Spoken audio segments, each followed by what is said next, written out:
बिस्मिल्लाहिर्रहमानिर्रहीम। ख़ातिम हज़रात अख्तर अब्बास का सलाम पहुँचे। ज़िंदगी में बहुत से काम हम अपनी मर्ज़ी से और पसंद से करते हैं। नेकी ऐसी चीज़ है जो सप्लाई एंड डिमांड पे नहीं होती, ये खालिस आपके अपने दिल के फ़ैसले से होती है। दिल अगर इनकार कर दे तो ज़ाहिर हर खैर का दरवाज़ा बंद हो जाता है। गुज़श्ता दिनों एक ख़ातून अपनी बेटी को लेके आई। उनकी बेटी की उम्र 13-14 साल थी। एक बहुत अच्छे तालीमी इदारे में वो पढ़ती हैं और ख़ातून को अपनी बेटी से बहुत मोहब्बत है। वो कहती हैं कि ये मेरी जानशीन है, ये मेरी वली अहद है। और उनकी आरज़ू ये थी कि जिन चीज़ों को वो पसंद करती हैं बेटी भी उन सारी चीज़ों को पसंद करे। पर बेटी ने पिछले दिनों अपनी एक फुफ्फो या खाला की शादी पे वो गई, उनके बच्चों की शादी पे, तो वापसी पे उसने आके कहा, मम्मा ये जो नेक ख़वातीन हैं ये मुझे बिल्कुल अच्छी नहीं लगती। अब ये बिल्कुल अलार्मिंग जुमला था जो उसने सुना और वो परेशान हो गई। उसने बच्ची से डिस्कस किया तो बच्ची के पास अपने लॉजिक थे और बड़े स्ट्रॉन्ग लॉजिक थे। फिर वो उसे समझाने की कोशिश करती रही। कोई 1 से 1.5 माह पर वो कामयाब नहीं हो सकी तो फिर वो उसको मेरे पास लेके आई। अब जो हमने बैठ के डिस्कशन की तो जो जुमला सामने आया वो मुझे यूँ लगा कि जैसे वो ख़वातीन जो इस्लाम के कंधे पे अपनी राय की बंदूक रख के चलाती हैं, इनफैक्ट वो बायस बनती हैं बच्चियों को अपने से भी दूर करने की और दीन से भी दूर करने की।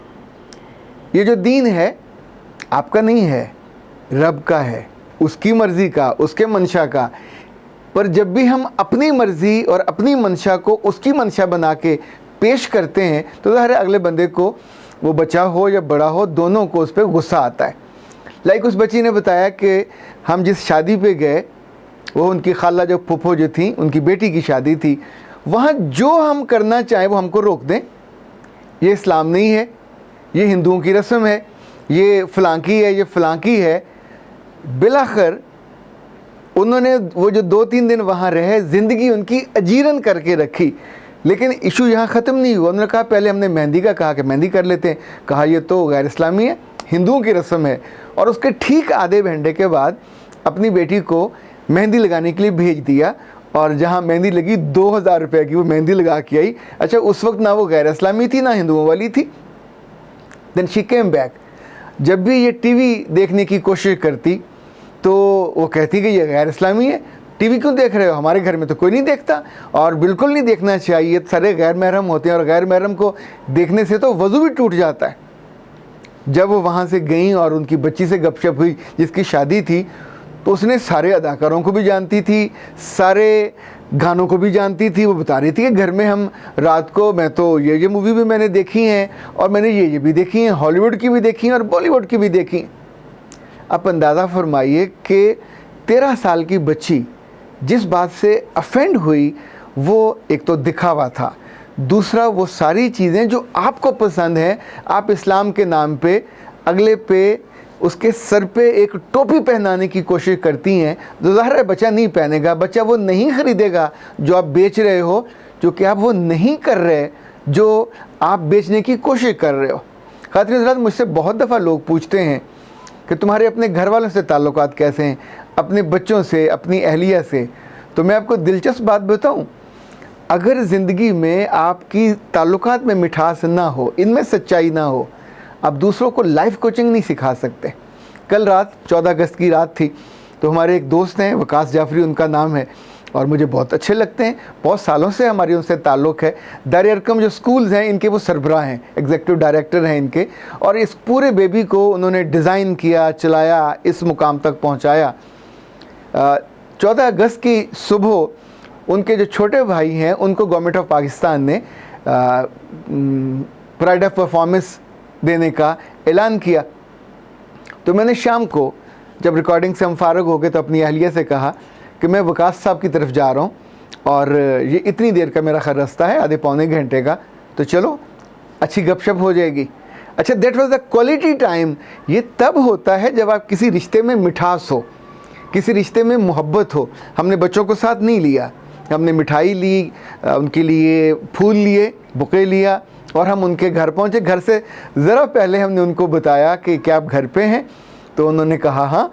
तो मैंने कहा भाई किसी को बाहर भेजिएगा। तो वहाँ एक गिफ्ट होगा, उसको ले लीजिएगा। हमारा प्लान ये था और हमने गाड़ी उनके घर से ज़रा आगे खड़ी की कि बस उनके हवाले करेंगे और निकल आएंगे। इनफैक्ट 2 पर्पज़ थे, एक तो अपने दोस्त से मोहब्बत का इजहार, उसके भाई की कामयाबी पे। हम अपने दोस्तों की कामयाबी पे इजहार मोहब्बत नहीं करते, हम उसमें शरीक भी नहीं होते। बहुत अगर करेंगे तो वहाँ जाके मुतालबा करेंगे कि चाय पिलाओ, खाना खिलाओ, तुम्हें ये खुशी मिली है। अगर उसको खुशी मिली है तो क्या आपको नहीं हुई? और उस गरीब को खुशी मिली है तो आप उस पर ये भी बोझ डालें कि आपकी वो पार्टी भी करे और दावत भी करे। खैर, अपने अपने सोचने का अंदाज़ है। पर हम जब वहाँ पहुँचे तो वकास साहब और उनकी फैमिली वो भी बाहर निकले हुए थे और उसी भाई की तरफ गए थे। वो वहाँ ठक करके पहुँचे और फिर उन्होंने हमें जबरन अपने साथ बिठाया। वो जो उनके साथ वक्त गुजरा 1-1.5 घंटा, वो भी क्वालिटी टाइम था। ये कब होता है? जब आपके दिल में दूसरे के लिए मोहब्बत हो, दिल में दूसरे के लिए जगह हो, तो फिर आप उसके बारे में बात करते हुए, उस रिश्ते के बारे में, उस वैल्यू के बारे में, उस ताल्लुक़ के बारे में, वो सेलेबल है, वो बिक सकता है। जितनी भी नेक दिल ख़वातीन हैं जो अल्लाह का नाम ज़्यादा लेती हैं, उन्हें अपने अंदर चेकलिस्ट लगानी चाहिए। देखिए, अब तो ज़िंदगी आसान हो गई। हमारे एक दोस्त हैं लंदन में, उन्हें एप्पल बहुत पसंद है, एप्पल कंपनी, और उसी का वो मोबाइल लेंगे भी। उन्होंने घड़ी दी कोई 1.5 लाख की, वो भी एप्पल की थी। उसके अंदर वो एक बटन दबाते हैं तो आप कदम गिनते हैं, तो वो उस पे साथ साथ आता जाता है कि इतने कदम, आपका टेम्परेचर क्या है, आपकी बॉडी, स्वास्थ्य सोच के बाकी सारी मालूमात आ रही होती हैं। आपके अंदर भी एक चेकलिस्ट होनी चाहिए, घड़ी होनी चाहिए जो आपको पहले कदम पे ये पूछ ले कि तुम जो करने लगी हो दिखावा तो नहीं है। नंबर 1, तुम जो करने लगी हो या कहने लगी हो, क्या ये तुम्हारी प्रैक्टिस है? फिर तीसरा सवाल उसी घड़ी में, आपके दिल की घड़ी में ये उठना चाहिए कि तुम जो कहने लगी हो और करने लगी हो, क्या तुम दूसरों के लिए रोल मॉडल बन सकोगे? याद रखिएगा, if you are not being considered as a role model, जो आपका लिसनर है वो आपसे मोहब्बत न करे, आपकी बात को कभी वो लेगा भी नहीं, वो परेका के बराबर उसको वक़्त भी नहीं देगा, वो जितनी मर्जी बड़ी बात आप उसको बताने लगे हों। चूँकि मैं एक तालिब इल्म हूँ, मैंने एक आसान चीज़ सीखी है कि इस्लाम स्वाय 3 चीज़ों के कुछ नहीं है, बाकी सब उसकी एक्सटेंशन है, उसका ताल्लुक़ है। अगर किसी मुसलमान से मिल के आपको रब याद नहीं आता और उसकी मोहब्बत आपके दिल में नहीं बढ़ती तो ज़ीरो। अगर उसको देख के आपका नमाज़ पढ़ने को दिल नहीं करता तो ज़ीरो। अगर उसको देख के आपके दिल में रब की किताब को अपनी ज़िंदगी का हिस्सा बनाना, सुबह, दोपहर, शाम, मुमताज़ मुफ्ती साहब कहते होते थे, ये मोहब्बत ऐसी है कि कुरान तुम्हारी बेड बुक बन जाए। बेड बुक का मतलब होता है कि जब भी सोने लगें, बैठने लगें, आप उसको निकालते हो, 1 रुकू, 2 रुकू, उसका तर्जुमा पढ़ते हो, उसको सुनते हो कि रब कह क्या रहा है। कि रब तो आपसे बात कर रहा होता है। पिछले दिनों डॉक्टर इंतज़ार भट्ट साहब के पास गए तो वहाँ उन्होंने एक लतीफ़ा सुनाया कि उनके एक दोस्त ने, उन्होंने कहा ए एप्पल, एप्पल मैना कुत्ता, बी बॉल, बॉल मैना बतख। तो छोटी उम्र के बच्चे भी, तो उसने फ़ौरन डिनाई किया, नहीं नहीं नहीं नहीं, ऐसा नहीं है। अलिफ से, जो ए से कुत्ता नहीं बनता और बी से बतख भी नहीं बनती। क्यों उसने ये कहा? चूँकि वो जानता था, अच्छा जिस किताब से आप मोहब्बत हो, जिस रब से आपकी मोहब्बत है, उसके आप अलिफ को भी नहीं जानते, उसकी बे को भी नहीं जानते। सो मेरे नज़दीक ये 3-4 पैरामीटर्स हैं। जब आपकी ज़िंदगी में ये होते हैं तो फिर बच्चे आपकी वजह से ये नहीं कहते कि मुझे उस नेक खातून की वजह से, नेक औरतों से ही दूरी हो गई है, क्योंकि सारी ये ऐसी होती हैं।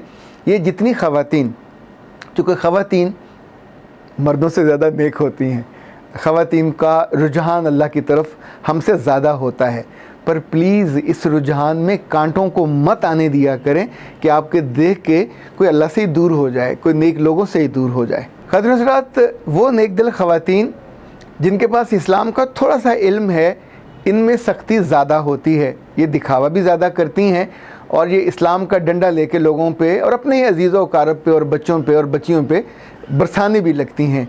यूँ इनका तर्ज़ अमल दीन के करीब करने, अच्छाई के करीब करने या अच्छी रवायत और अच्छी प्रैक्टिस करने की तरफ उभारने की बजाय दूरी का बायस बनता है। आप थोड़े कहे को ज़्यादा समझिए कि जब भी आप अपनी कम इल्मी की वजह से या समटाइम अपने एहसास तकवा की वजह से दूसरों की ज़िंदगी में बिल्कुल डंडा लहराने लगें और हर बात पे बिना पूछे, बिना उनकी ज़रूरत के फ़ैसले सुनाने लगें और उनको वो राय देने लगें कि जो इनफैक्ट ना दीन का मंशा हो ना इस्लाम का मंशा हो, वो आपकी मंशा और आपकी मंशा भी बदलती रहे। अपने लिए कुछ और हो, अपने बच्चों के लिए कुछ और हो, दूसरों के लिए कुछ और हो जाए। आपका जी चाहे तो तस्वीरें बना लें, जी चाहे तो ग्रुप फोटो में खड़े हो जाएं, जी चाहे तो सोलो बना लें। कोई दूसरा बनाने लगे तो आपको एकदम तस्वीरें हराम नज़र आने लग जाएं, तो ज़ाहिर है आपकी बात उसके बाद कोई बड़ा जज करे ना करे, इवन बच्चा भी आपको बेवकूफ़ समझेगा और बेवकूफ़ी किसी इंसान को भी अच्छी नहीं लगती। मुझे उस बच्ची को समझाने में, प्यार से बताने में काफ़ी देर लगी, लेकिन याद रखिएगा उसके दिल को ये दिक्कत किसी और ने नहीं दी, उसकी अपनी ही एक नेक दिल अजीज़ा ने दी, जो अगर ये ना करती तो बहुत ज़्यादा अच्छा होता। चूँकि बच्ची अगर इस उम्र में डिस्टर्ब हो जाए तो ये राय फिर आखिरी उम्र तक जाती है, उसकी अपनी ज़िंदगी, उसके बच्चों की ज़िंदगी, उसके ख़ानदान की ज़िंदगी, ये सारा गुनाह जारिया है जो उसके ज़िम्मे लगेगा, जिसकी वजह से वो ट्रैक से हट गई। अख्तर अब्बास को इजाज़त दीजिए। अस्सलाम वालेकुम।